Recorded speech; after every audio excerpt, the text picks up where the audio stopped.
दोस्तों, teachers academy के online platform पे मैं रोहित कुमार तिवारी फिजिकल एजुकेशन की क्लास में आप लोगों का स्वागत करता हूं। कैसे आप सब? उम्मीद करते हैं आप सब बढ़िया होंगे, स्वस्थ होंगे, मस्त होंगे। सभी लोग आ जाएं, फिर अपने क्लास की शुरुआत करते हैं। जल्दी जल्दी सभी लोग आ जाएं, फिर हम अपने क्लास की शुरुआत करते हैं जल्दी से। तो देखिए, हम लोग इस टाइम पे क्या करते हैं, तो इस टाइम पे हम लोग जो क्लास करते हैं वह प्रैक्टिस की क्लास होती है। तो उसी प्रैक्टिस की क्लास के उसी प्रैक्टिस सेशन को किन्हीं कारणों बस इस बीच क्लास नहीं ले पाया था, और आपका जो है अब की जो फ्राइडे था उसमें भी क्लास नहीं हो पाई थी, लेकिन अब क्लास आपकी कंटिन्यू होगी। तो चलिए, ममता त्रिपाठी जी राधे राधे, ब्रजेश यादव जी नमस्ते, ममता कुमारी गुड इवनिंग, चंद्रमणि जी प्रणाम, Sachin ji good evening Radhe Radhe, Puja ji good evening Radhe Radhe, Lata ji good evening, Sumit ji good evening, Poonam Yadav good evening, सभी को गुड इवनिंग, राम राम, सत श्री अकाल, आदाब।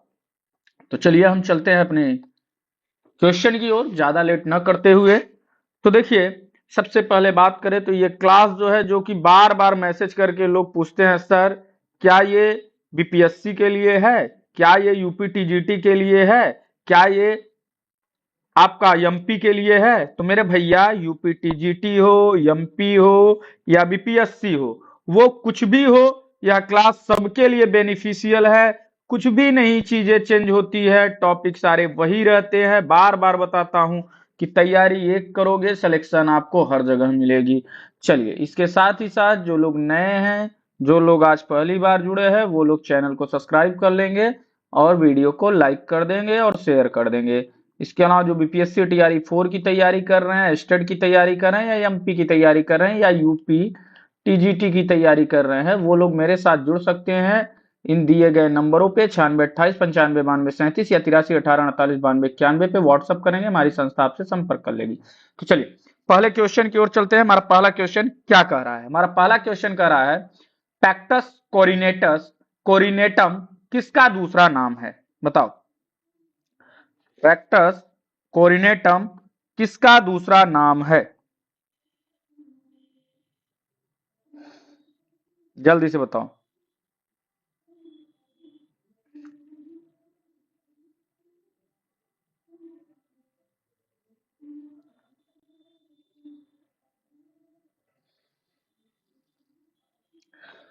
पैक्टस कोरिनेटम किसका दूसरा नाम है? फ्लैट फुट का, पिजन चेस्ट का, लॉर्डोसिस का?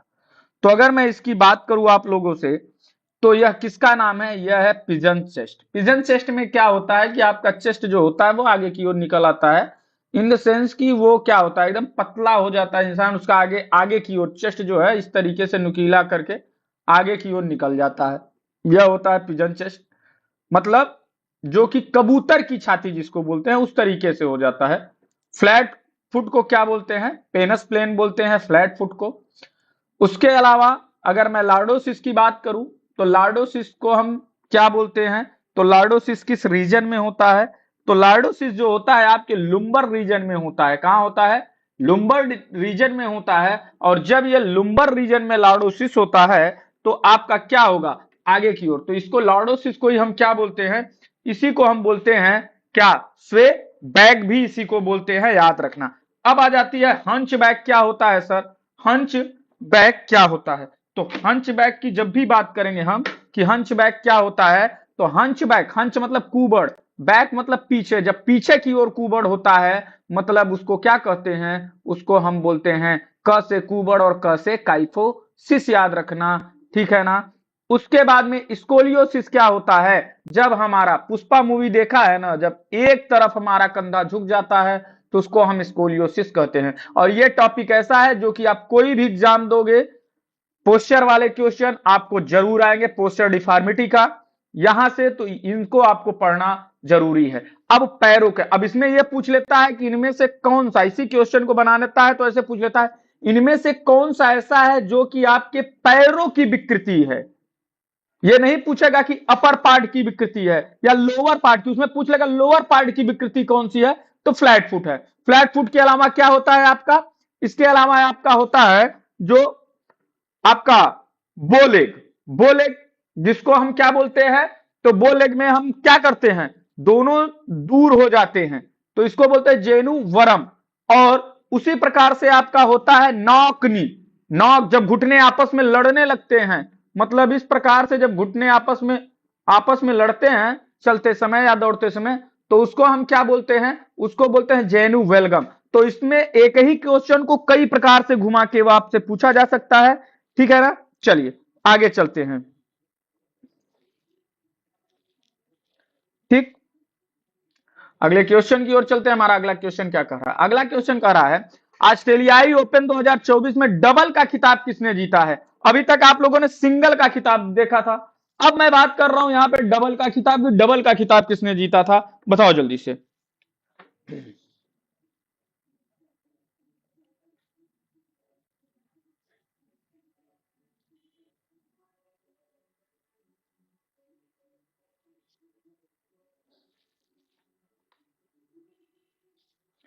ऑस्ट्रेलियाई ओपन, ऑस्ट्रेलियाई ओपन 2024 की अगर मैं बात करूं, तो ऑस्ट्रेलियाई ओपन 2024 में अगर मैं बात करूं कि सिंगल की, अगर मैं सिंगल की बात करूं कि सिंगल में किसने जीता था, तो सिंगल में मेल और फीमेल दो होते हैं। तो मेल की अगर मैं बात करूं कि मेल में किसने जीता था, तो आप क्या बताओगे, आरियाना साबलेंका। और सॉरी, ये फीमेल हो गई, ये हो गया फीमेल। तो फीमेल और मेल, और मेल की जब बात करेंगे तो क्या होगा, मेल में होगा जैनिकर, जैनिक, जैनिक सिनर। कौन, जैनिक सिनर। अगर ये पूछ ले कि ये कहां की है, तो ये है आपकी बेलारूस की। कहां की है, बेलारूस की। और यह पूछ ले यह कहां के हैं, तो यह है भैया इटली के। अगर आपसे यह पूछ ले, अब इसमें पूछ रहा है क्या, डबल्स में, तो डबल्स विजेता टीम की अगर मैं बात करूं, तो इसको किसने जीता था, रोहन बोपन्ना। किसने, रोहन बोपन्ना, जो कि भारत के हैं। और मैथ्यू एबेंडन, मैथ्यू एबेंडन जो कहां के हैं, ऑस्ट्रेलिया के हैं। तो यहां इसलिए पूछेगा क्योंकि भारत का यहां एक प्लेयर जुड़ा हुआ है, जो कि क्या है, जो कि विजेता है इसमें, इसलिए इसको पूछने की पूरी पूरी संभावना हो जाती है, याद रखना। ठीक, तो ये समझ में आ गया होगा। बाकी का मैंने इसके पिछले जो भी क्वेश्चन कराए वहां देख लेना, वहां मैंने चारों बता दिया था, ऑस्ट्रेलियाई ओपन आपका, इसके अलावा फ्रेंच ओपन, इसके अलावा आपका विंबलडन और यूएस ओपन, ये चारों को मैंने बता रखा है। इसके पहले वाली जो वीडियो देखोगे एक दो पीछे। ठीक, निम्न में से किस आयु के आधार पर शारीरिक शिक्षा कक्षाओं में छात्रों को शायद ही कभी वर्गीकृत किया जाता है, कालक्रमिक आयु के अनुसार, दैहिक आयु के अनुसार, शारीरिक आयु के अनुसार, या मानसिक आयु के अनुसार। बताइए क्या होगा,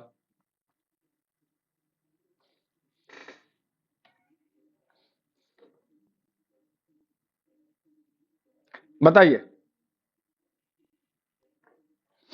तो अगर मैं इसकी बात करूं कि ये जो शारीरिक शिक्षा आयु की अगर मैं बात करूं, तो ये जो हम आयु पढ़ते हैं, ये आयु जब हम पढ़ते हैं ना, तो इसमें हमको कई चीजें देखनी होती हैं। हम जब पढ़ते हैं इसमें आयु को, तो ये जो आयु होती है यह आपकी कालक्रमिक आयु होती है, दैहिक आयु होती है, शारीरिक आयु होती है, और मानसिक आयु होती है। कालक्रमिक आयु क्या होती है, जो आप हैप्पी बर्थडे बनाते हो ना, हैप्पी बर्थडे टू यू, या जिनकी क्या होती है, जिन लोगों की शादियां हो गई है, अब पता चला मैरिज एनिवर्सरी भूल गए और उसी में क्या हो गई, मैडम नाराज हो गई।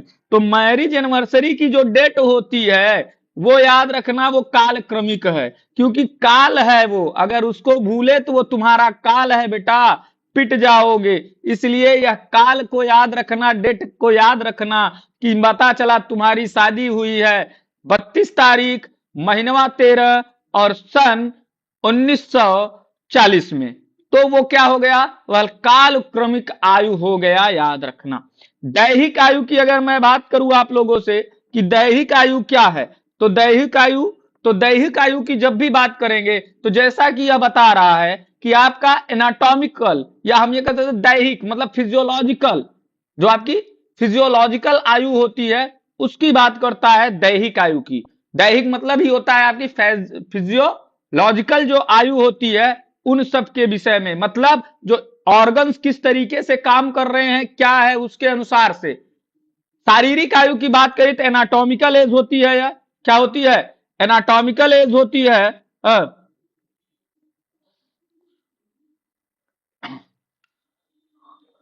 तो शारीरिक आयु की अगर मैं बात करूं तो शारीरिक आयु जो होती है यह आपकी वही आयु होती है जिससे आपका पता चलता है कि आप बुढ़े हो गए या अभी बच्चे ही हो। मतलब जैसे आपके दांतों को गिन के, इसके अलावा आपके दांतों के साथ साथ अगर मैं बात करूं आप लोगों से, तो जैसे आपके क्या है, आपका मतलब कि जो हड्डियां होती हैं, बोन्स का ऑसिफिकेशन होता है एक्सरे के द्वारा, सीटी स्कैन के द्वारा, इन सब के द्वारा आपकी जो आयु का पता चलता है उसे हम क्या कहते हैं, शारीरिक आयु। जो आप चाहते हो कि 40 साल के हो और चाहते हो कि एकदम हीरो बने रहे, दूसरी शादी कर ले, तो वो होता है शारीरिक आयु। शारीरिक आयु से पता चल जाता है कि बुढ़े हो गए हो, ठीक है ना। मानसिक आयु की बात करें तो कभी भी मानसिक आयु के अनुसार हम कभी भी छात्रों को अलग नहीं करते हैं। यह फिजिकल एजुकेशन का क्या है, यह फिजिकल एजुकेशन का एक मान लो कि प्लस पॉइंट है। कोई भी बच्चा चाहे वह दिमाग से कितना भी तेज है, अब इसको कैसे कैसे आप करोगे, तो जैसे मान लो कि किसी का हमको मानसिक आयु निकालना है, तो मानसिक आयु जब भी निकालना होता है तो हम क्या करते हैं, मान लो दो बच्चे हैं, अब दोनों, एक क्लास 5th का है एक क्लास 10th का है। अब इसके लिए मैंने जो टेस्ट बनाया वो बनाया क्लास 5th का, और इसके लिए जो टेस्ट बनाया वो बनाया क्लास 10th का।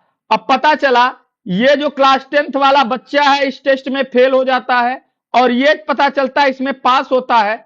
इसके साथ ही ये क्लास 5th वाला बच्चा अगर क्लास 10th वाले का भी टेस्ट पास कर जाता है तो इसकी मानसिक आयु ज्यादा हो जाएगी, इसकी मानसिक आयु कम हो जाएगी, याद रखना। ठीक, तो मतलब जो दिमाग लगाते हो ना, वो दिमाग जो लगाना होता है हर चीज में, वही क्या होता है, मानसिक आयु, याद रखना। चलो अगले क्वेश्चन की ओर चलते हैं। हमारा अगला क्वेश्चन क्या, देखिए भाई ज्यादा डीप नहीं जाएं क्योंकि कई लोग कमेंट किए थे कि सर आप बहुत डीप पढ़ा देते, बहुत आप वो करवा देते हैं, सब भूल जाते हैं, तो अब भैया ज्यादा डीप नहीं चले हैं। चलिए, फिल्म एनालिसिस तथा एएमजी एनालिसिस द्वारा किसके मापन में नहीं है, किसके मापन में नहीं है, मतलब फिल्म एनालिसिस और ईएमजी एनालिसिस हम इसका किसके मापन में नहीं, हम इसको देखते हैं। चपलता, संतुलन, समन्वय, योग्यता और चाल, बताओ।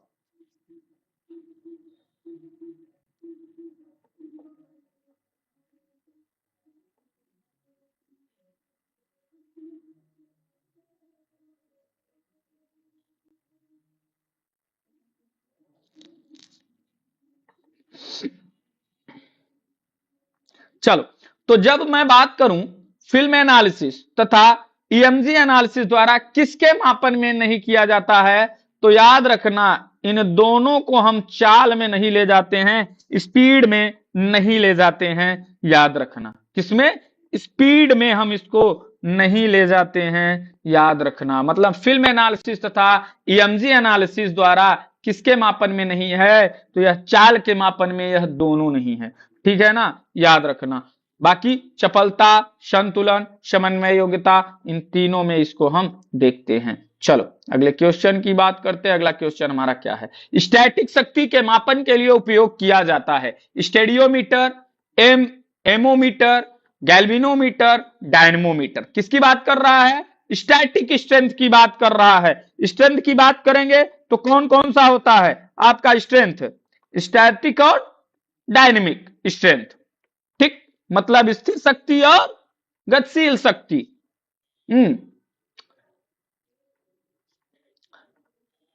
आइसोटोनिक, आइसोमेट्रिक और आइसोकाइनेटिक। तो उसी में स्टैटिक स्ट्रेंथ जो होता है उसको हम क्या कहते हैं, आइसोमेट्रिक कहते हैं। और वही पूछ रहा है कि इनमें से कौन सा है जिसके द्वारा हम स्टैटिक शक्ति का मापन के लिए उपयोग करते हो। तो स्टैटिक शक्ति की जब भी बात आएगी तो वहां पे हम डायनमोमीटर की बात करेंगे। किसकी बात करेंगे, डायनमोमीटर की बात करते हैं, याद रखना। किसकी बात करेंगे मेरे भाई, डायनमोमीटर की बात करेंगे। एक सेकेंड हम भी थोड़ा सा क्लास शेयर कर दें।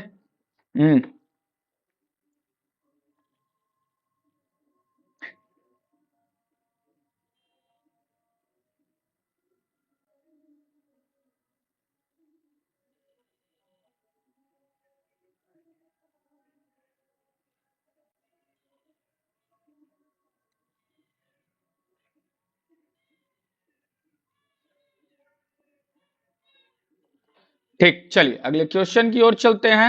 हमारा अगला क्वेश्चन क्या कह रहा है, स्प्रिंग स्केल रिंग द्वारा किसका मापन होता है, शक्ति की, सहनशीलता की, लचीलापन की या विचलता की।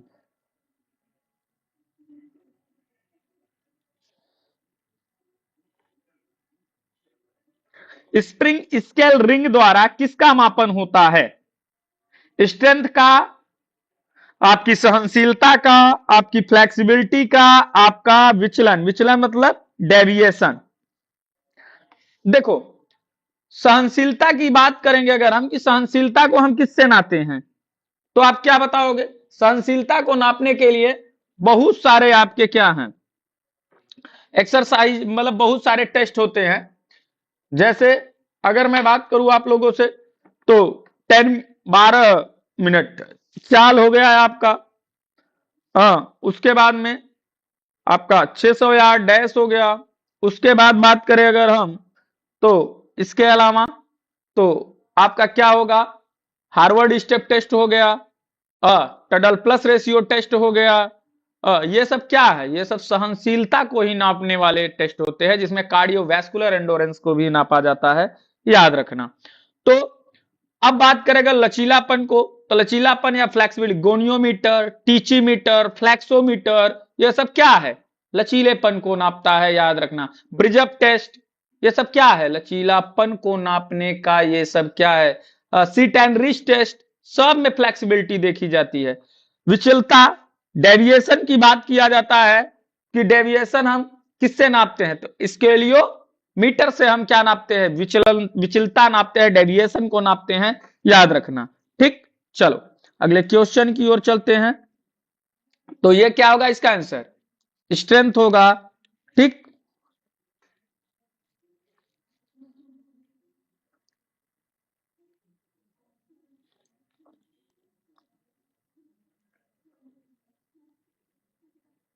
चलो, पेडोमीटर द्वारा मापा जाता है विस्फोटक शक्ति, पैरों की विस्फोटक शक्ति, व्यक्ति के कदम की संख्या की गणना या सहनशीलता, बताओ। पेडोमीटर,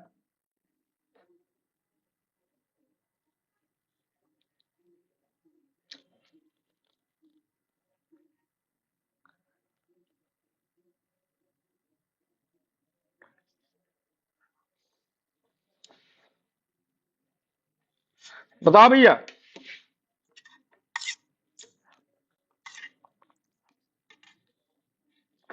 देखो, अगर मैं बात करूं पेडोमीटर की, तो पेडोमीटर के द्वारा हम जो होता है, किसी भी व्यक्ति के कदमों की संख्या को नापते हैं, किसको, count the number of step of the person, उसको हम पेडोमीटर द्वारा नापते हैं, किसके द्वारा, पेडोमीटर के द्वारा नापते हैं, याद रखना। चलो अगले क्वेश्चन की बात करते हैं। अनुरूपित व्यायाम का संबंध किससे है, टेंसियोमीटर से, या फिर स्पाइरोमीटर से, या फिर ट्रेडमिल से, या फिर गोनियोमीटर से।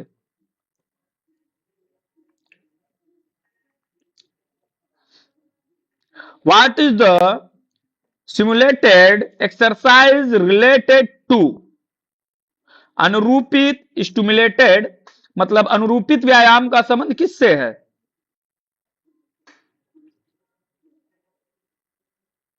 तो अगर मैं बात करूं आपकी, कि यह किससे है, तो आप क्या बताओगे।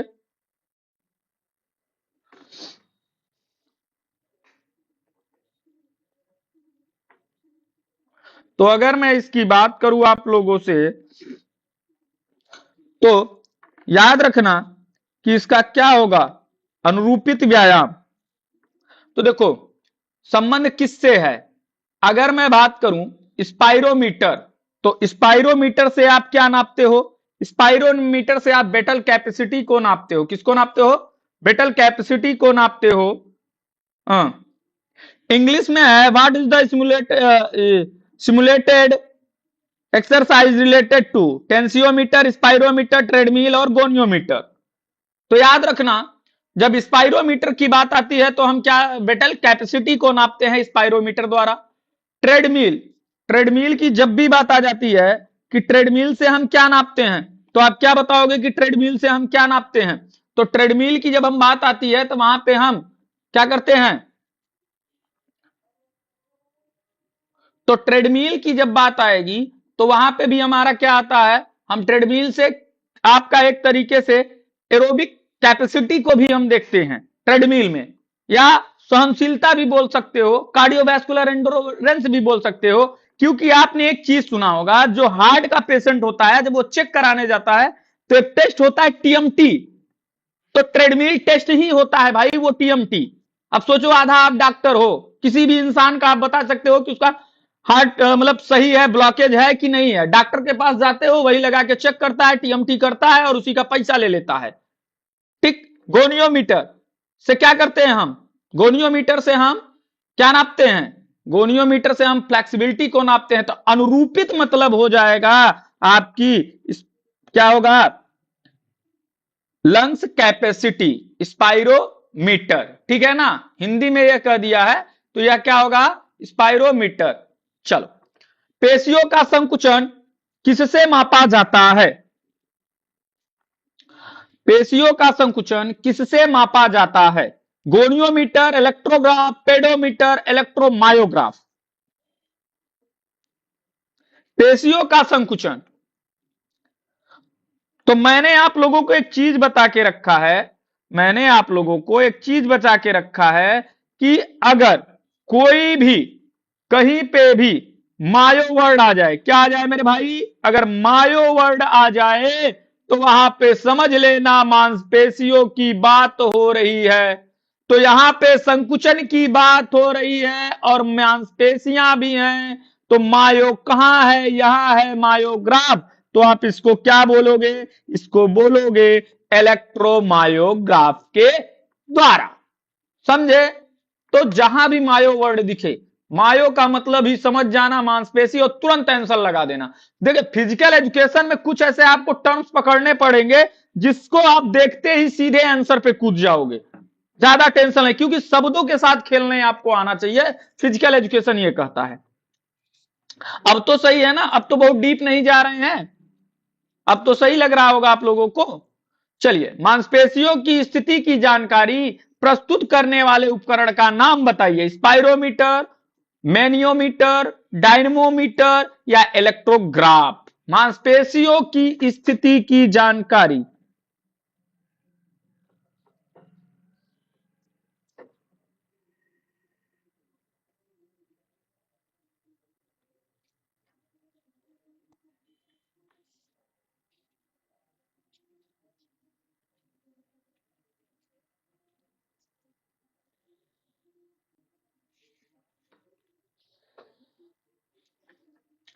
तो याद रखना, मांसपेशियों की स्थिति की जो जानकारी प्रस्तुत होती है, अभी मैंने बताया इलेक्ट्रोग्राफ के द्वारा, और यहीं पे मायो इलेक्ट्रोग्राफ लग गया तो मांसपेशियों की संकुचन के विषय में। ठीक।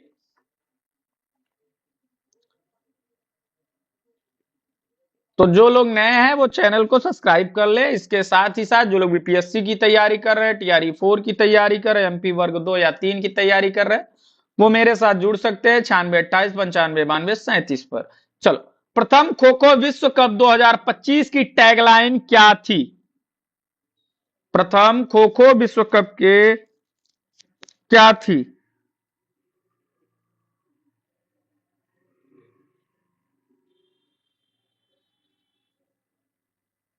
बताइए। तो अगर मैं बात करूं कि प्रथम खो खो विश्व कप 2025 कहां हुआ, तो आप क्या बताओगे कि प्रथम खो खो विश्व कप कहां हुआ। तो प्रथम खो खो विश्व कप इंडिया में हुआ। किस जगह पे, दिल्ली में हुआ। विजेता कौन रही, इंडिया ही हुई। पुरुष में कौन विजेता, इंडिया। महिला में विजेता कौन, आपकी भारत, इंडिया। तो इसका टैगलाइन क्या है, द वर्ल्ड गोज खो, मतलब द वर्ल्ड गो खो। समझ में आया। तो यह इसका क्या था, यह आपका क्या था, यह आपका था प्रथम विश्व कप 2025 की टैगलाइन। मैंने आपको एक चीज बताया था, इसका मस्कट क्या था, मैंने इसको बताया है, आप हमें कमेंट करके बताया कि इसका मस्कट क्या था। बताओ, इसका मस्कट क्या था। बिल्कुल उपविजेता नेपाल थी। इसका मस्कट क्या था?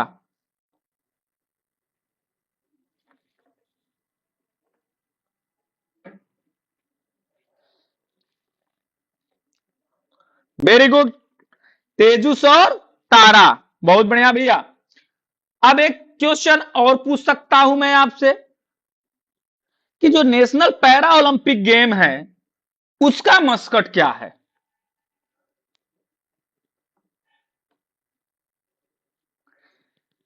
चलो, मैस्लो के आवश्यकता पदानुक्रम में सौंदर्य की आवश्यकता कौन सी है?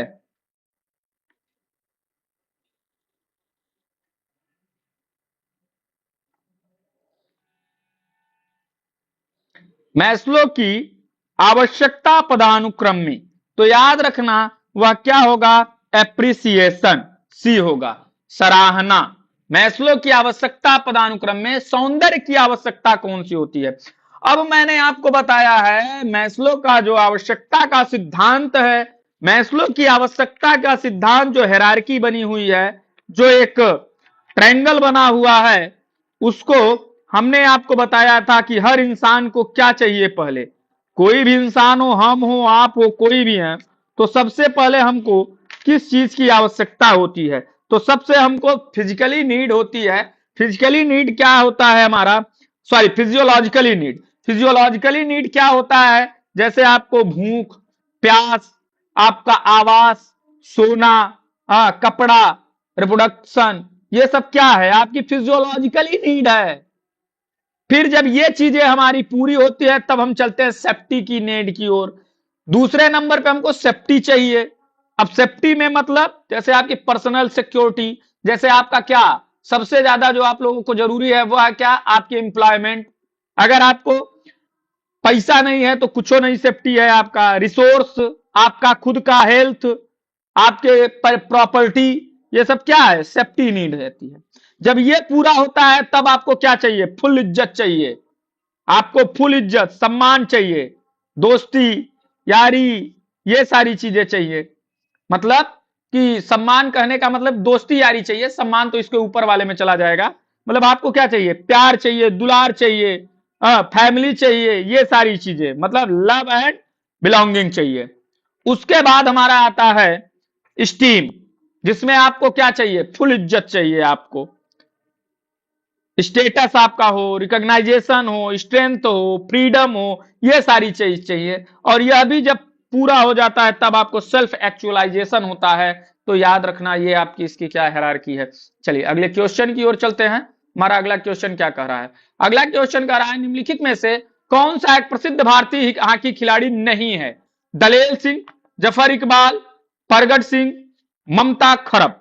बताओ क्या होगा? बताओ मेरे भाई, क्या होगा? जल्दी से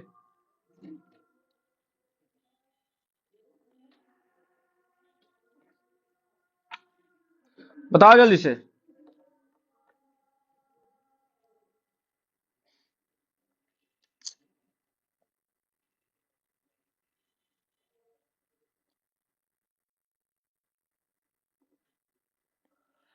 निम्नलिखित में से कौन सा एक प्रसिद्ध भारतीय यहाँ की खिलाड़ी नहीं है?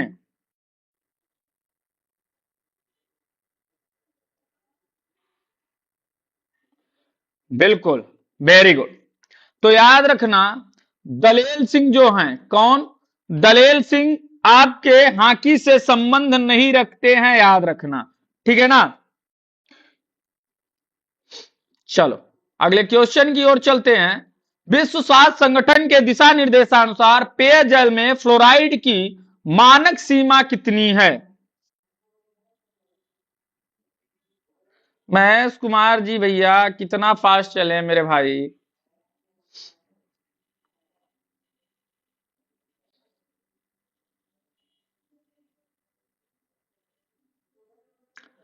विश्व स्वास्थ्य संगठन के दिशा निर्देशानुसार पेयजल में फ्लोराइड की मानक मात्रा कितनी होती है?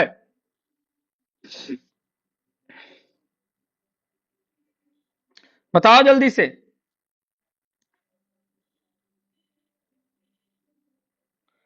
जल्दी बताओ। तो याद रखना क्या होता है, कितना होता है मानक मात्रा। तो फ्लोराइड की जो मानक मात्रा होती है मेरे भाई, वह होती है 0.10 होती है। कितना होता है? 0.10 होता है आपकी फ्लोराइड की मात्रा। चलो अगले क्वेश्चन पे जल्दी ये चलते हैं। जब पेशी या पेशियों का समूह 70 से 80% मेहनत के साथ प्रतिरोध की प्रतिक्रिया करने हेतु उच्च गति से संकुचित होता है तो उसे कहते हैं शक्ति सहनशीलता, स्थैतिक शक्ति, विस्फोटक शक्ति, अधिकतम शक्ति। क्या बोलते हैं?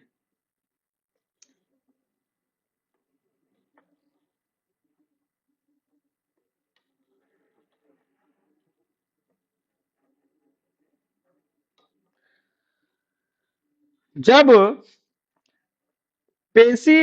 पेशियों का समूह 70 से 80% मेहनत के साथ प्रतिरोध या प्रतिक्रिया करने के हेतु उच्च गति से संकुचित होती है तो उसको क्या कहते हैं? जब उच्च गति की बात आ गई वहां पे, तो वहां पे क्या हो जाता है? आप क्या बताओगे? तो याद रखना वहां पे होता है एक्सप्लोसिव पावर, विस्फोटक शक्ति होती है। क्या होता है? एक्सप्लोसिव पावर, विस्फोटक शक्ति होती है। चलो अगले क्वेश्चन की ओर चलते हैं। हमारा अगला क्वेश्चन क्या कह रहा है?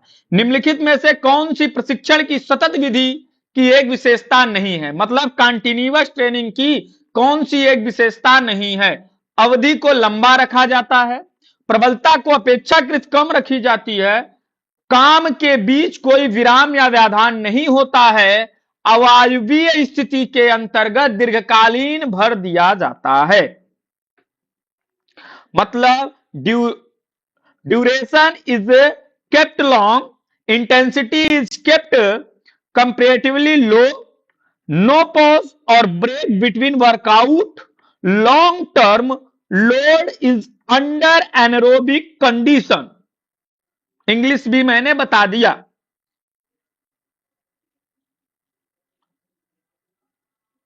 तो क्या होगा? तो प्रशिक्षण की सतत विधि की एक विशेषता नहीं है, अवधि को लंबा रखा जाता है। कॉन्टिन्यूअस ट्रेनिंग में बिल्कुल बात सही है, कॉन्टिन्यूअस। प्रबलता की अपेक्षाकृत कम रखी जाती है, तो जाहिर सी बात है इंटेंसिटी क्या होती है? इंटेंसिटी लो होती है। इंटेंसिटी लो होती है। अगर बहुत ज्यादा तेज तेज करोगे तो क्या होगा? थकिए जाओगे जल्दी ही। काम के बीच कोई विराम नहीं होता। नो पॉज, बिल्कुल बात सही है, कोई विराम नहीं होता है। अवायवीय स्थिति के अंतर्गत दीर्घकालीन भर दिया जाता है, मतलब long term load is under anaerobic condition. तो एनेरोबिक कंडीशन नहीं होता भाई, यह एरोबिक कंडीशन होता है, याद रखना। चलो इनमें से कौन सा आसन श्रोणि की मांसपेशियों को टोन करने में मदद करता है? शशांकासन, ताड़ासन, सुखासन और पद्मासन। बताओ क्या होगा? कुछ लोगों को तो क्वेश्चन का हवे न लगता है तो निकल लेते हैं धीरे से। हाँ, लेकिन भागना किसी भी चीज का सलूशन नहीं होता है, आपको पढ़ना पड़ेगा। अरे एक दिन नहीं आएगा, 2 दिन नहीं आएगा, 3 दिन नहीं आएगा, 4 दिन नहीं आएगा, लेकिन एक दिन तो जरूर आएगा। करत करत अभ्यास ते जड़मत होत सुजान, और रसरी आवत जात है सिलपट पड़त निशान। समझ रहे हैं? तो आप डटे रहिए, लगे रहिए। चलिए कौन सा आसन है? तो आप क्या बताओगे? शशांक आसन। जब शशांक आसन की बात होती है तो इसमें क्या होता है? इस आसन में जो आपकी श्रोणि पैल्विक होती है, उस पैल्विक के क्या होता है? आपका पैल्विक श्रोणि की मांसपेशियों में क्या होता है? टोन करने में, उसको क्या, उसमें संकुचन करने में यह मदद करता है। चलिए अगले क्वेश्चन की ओर चलते हैं। हमारा अगला क्वेश्चन क्या कह रहा है? पातंजलि योग दर्शन के सूत्रों की संख्या कितनी है? 195, 199, 108, 190।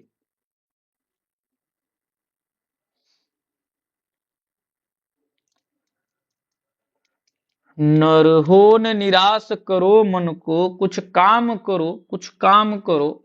ठीक भैया? और जग में रह के नाम करो। चलो पातंजलि योग दर्शन के सूत्रों की संख्या कितनी है मेरे भाई? तो पातंजलि योग दर्शन में योग सूत्रों की जो संख्या है वह होती है आपकी 195। कितने हैं? 195 हैं, याद रखना। ठीक, चलो अगले क्वेश्चन की ओर चलते हैं। हमारा अगला क्वेश्चन क्या कह रहा है? निम्नलिखित में से कौन सा षटकर्म का तत्व है? ध्यान, नियम, वस्तु या यम? तो वस्तु की जगह वस्ती है, ये वस्तु लिखा जरूर है लेकिन याद रखना ये जो है वस्ती है। ध्यान, नियम, वस्ती और यम। तो सत्कर्म की बात करता है कि कौन सा तत्व है, तो यम, नियम, आसन, प्राणायाम, प्रत्याहार, धारणा, ध्यान और समाधि। ये तो आपका क्या है? यह आपका सटकर्म है। सट सॉरी, ये अष्टांग योग है। और सटकर्म की बात करें अगर हम, वो अष्टांग योग हो गया। तो सटकर्म में क्या होता है? नेति, धोती, नवली। मैंने आपको इसको कैसे बताया है? नई धोती, नई बस्ती। तो याद रखना, तो इसमें क्या होता है? वस्ती होता है ना। यह किसका भाग है? यह सटकर्म का भाग है। शुद्धि क्रिया, क्लिंचर प्रोसेस। इनमें से कौन अतरंग योग नहीं है? ध्यान, समाधि, प्राणायाम और धारणा। मैंने आपको बताया है कि अतरंग क्या होता है। मैंने आपको बताया है कि अतरंग क्या होता है और बहिरंग क्या होता है, यह भी बताया है।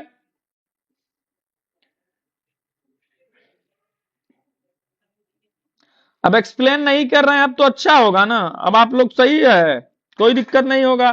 तो याद रखना, जब अतरंग योग की बात आती है तो वो होता है प्राणायाम। क्या होता है? प्राणायाम। प्राणायाम क्या है? आपका अतरंग का भाग है। लेकिन यार मजा नहीं आ रहा है, मुझे खुद मजा नहीं आ रहा है ये करने में, इसलिए आज तो करा दिए, लेकिन अगली क्लास में ऐसे भाग के नहीं, मजा नहीं आता है। क्योंकि यहाँ ये केवल यही करना हो तो आप तो अपने से भी कर सकते हो। हम्म चलो अगले क्वेश्चन की ओर चलते हैं। हमारा अगला क्वेश्चन क्या कर रहा है? तो जो लोग नए हैं वो चैनल को सब्सक्राइब कर लेंगे, वीडियो को लाइक कर देंगे, ठीक है ना। एक सेकंड दीजिएगा, पेन का है नहीं चल रही।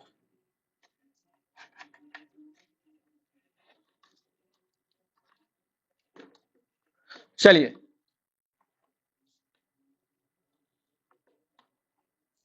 तो है पातंजलि के अनुसार प्राणायामों की संख्या है। पातंजलि के अनुसार प्राणायाम की संख्या पूछ रहा है, कितनी है? पातंजलि के अनुसार बिल्कुल यम, नियम, आसन, प्राणायाम, प्रत्याहार, बहिरंग है। बिल्कुल भैया।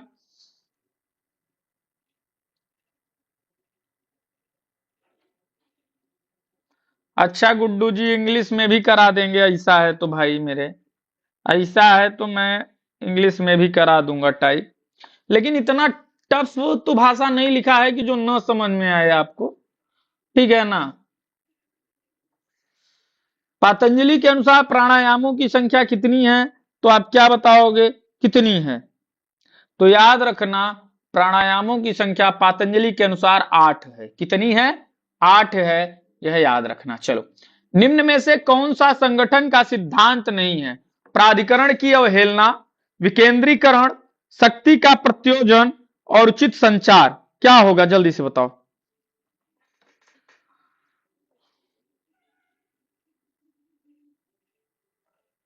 कौन सा संगठन का सिद्धांत नहीं है? प्राधिकरण की अवहेलना, विकेंद्रीकरण, शक्ति का प्रत्योजन और उचित संचार।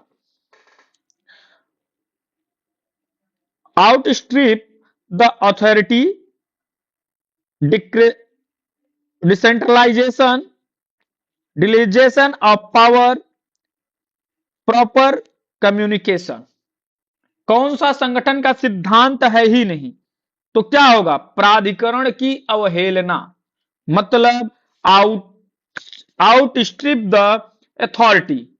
यह आप नहीं कर सकते। ऐसे क्वेश्चंस में मैंने बताया है आपको पॉजिटिव और निगेटिव देखना है कि क्या पॉजिटिव है और क्या निगेटिव है, ठीक है ना। निम्नलिखित में से कौन सी क्लासिकल प्ले थ्योरी है? उत्तेजना मॉड्यूलेशन थ्योरी, संज्ञानात्मक सिद्धांत, मनोविश्लेषणात्मक सिद्धांत, अधिशेष ऊर्जा का सिद्धांत। क्या होगा बताइए।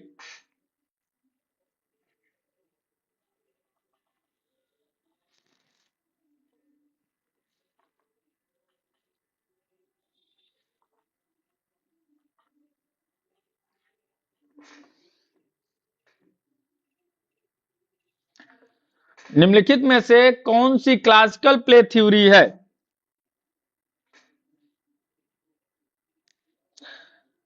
तो याद रखना, अधिशेष ऊर्जा का सिद्धांत जिसको हम क्या बोलते हैं, आपको इसको हम बोलते हैं classical play theory, surplus energy theory जो होती है यह। ठीक। अगला क्वेश्चन हमारा 24 नंबर क्या कहता है, ये टोटल हिंदी वाल इंग्लिश में है। According to the Charles Butcher, what are the objective of physical education? Physical development, motor and movement development, cognitive and the mental development, social development, efficient development. Choose the correct option. बताइए क्या होगा इस question का answer.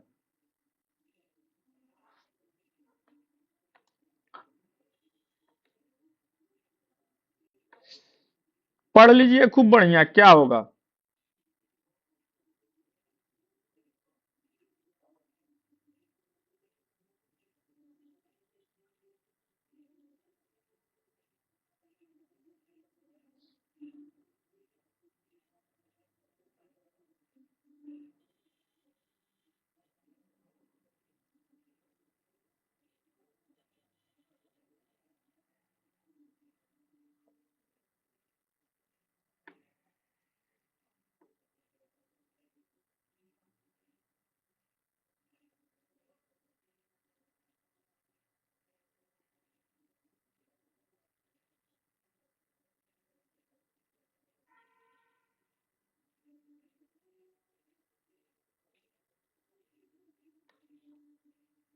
तो देखिए, अगर मैं बात करूं आप लोगों से कि चार्ल्स से बूचर ने क्या कहा है, चार्ल्स से बूचर के बाद में अगर मैं बात करूं तो बुक वॉल्टर ने क्या कहा है, ड्यूडली ए सार्जेंट ने क्या कहा है, जेबी नैश ने क्या कहा है, इसके अलावा एच क्लार्क ने क्या कहा है, चार्ल्स से बूचर ने क्या कहा है, और हैरोल्ड एम्बैरो ने क्या कहा है। ये जितना नाम लिए हैं इन सब कैसे क्वेश्चन पूछा जाता है, इनमें से ही आपको टकरा जाएगा। या तो क्वेश्चन इस प्रकार से बना के देगा या तो केवल एक लाइन का देगा।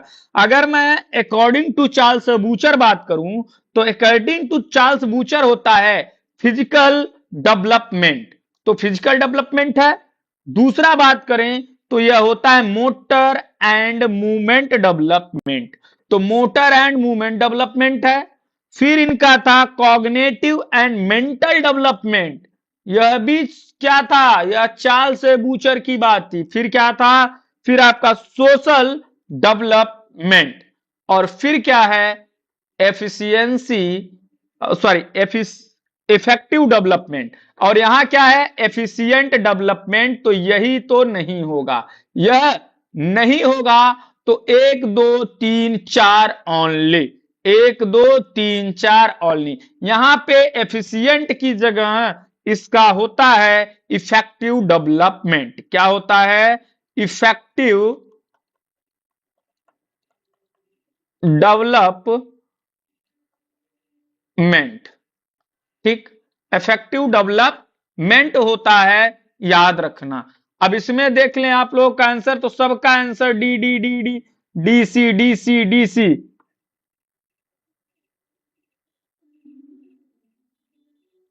ठीक, तो ये याद रखिए।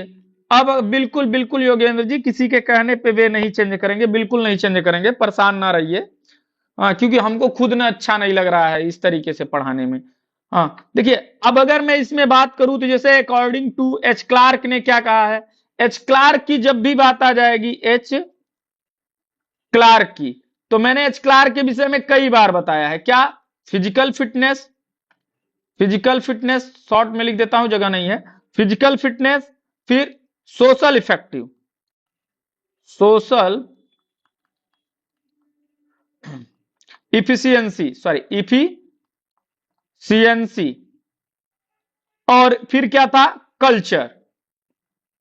मैंने इसको आपको बताया भी है कि जो आपके क्लर्क होते हैं उनसे याद रखना, क्लर्कों को जब सरकारी ऑफिस में जाते हो काम कराने तो वो क्या क्या करते हैं।